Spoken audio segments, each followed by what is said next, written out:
তো এখানকার পরিবেশ খুব শান্ত প্রকৃতির এবং চারিদিকে মাঠ ঘাট এবং বিশেষ করে ধান চাষ এখানে বেশি করে। আর এই পাশেই কলা গাছের ছোট ছোট গাছ, যা খুব দেখতে খুবই ভালো লাগছে। আর আমরা এই মাঠ আশপাশ বরাবর এসেছি দেখতে, ঘুরতে সকালবেলায়। এখন 8:30 বাজে আর ওয়েদার খুব নর্মাল, খুব এখানে গরমটাও একটু কম। ইন্ডিয়াতে যেরকম পরিমাণ গরম থাকে, নেপালে এতটা গরম নেই।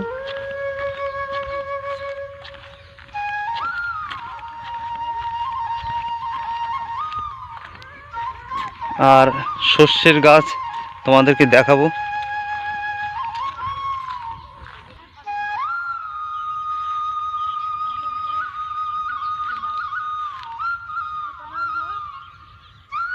এদিকে শস্যে আর সুন্দর সুন্দর শস্যের খুব ফুল দেখতে পাচ্ছ, খুব সুন্দরই লাগছে দেখতে।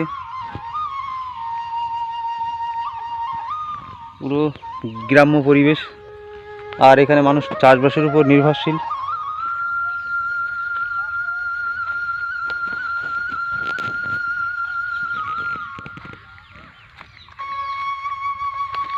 হয়তো 1 কিলোমিটারের অন্তর একটা একটা করে বাড়ি, 1 কিলোমিটার 1.5 কিলোমিটারের অন্তর এক একটা করে বাড়ি। আর সবাই এখানে মেয়ে ছেলে সবাই কৃষিকাজে নিযুক্ত।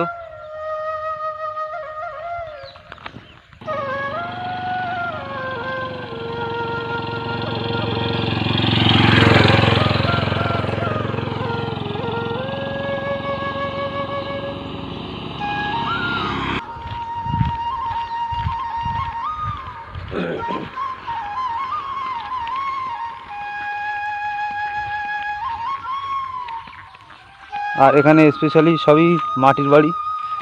বুঝলাম না এখানে মাটির বাড়ি কেন সব করে। হ্যাঁ, তো আমি তোমাদের একটা জিনিস দেখাবো, নতুনত্ব জিনিস। মাটির বাড়ি 2 তলা হয়, সেটা তোমাদের দেখাবো। এই যে 2 তলা বাড়ি মাটির,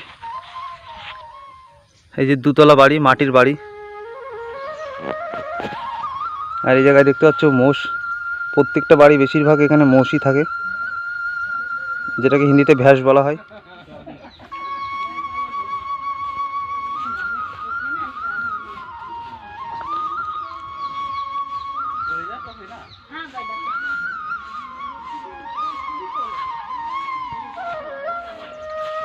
মোষের বাচ্চা এখন ধরছি আমরা।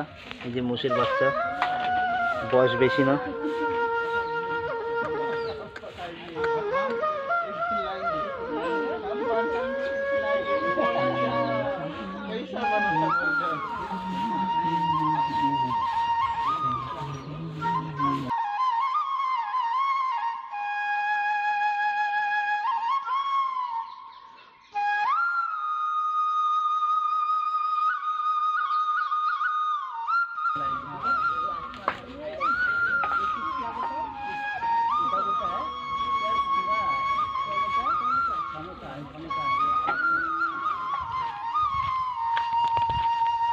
প্রত্যেকটা বাড়ি এখানে 2 তলা।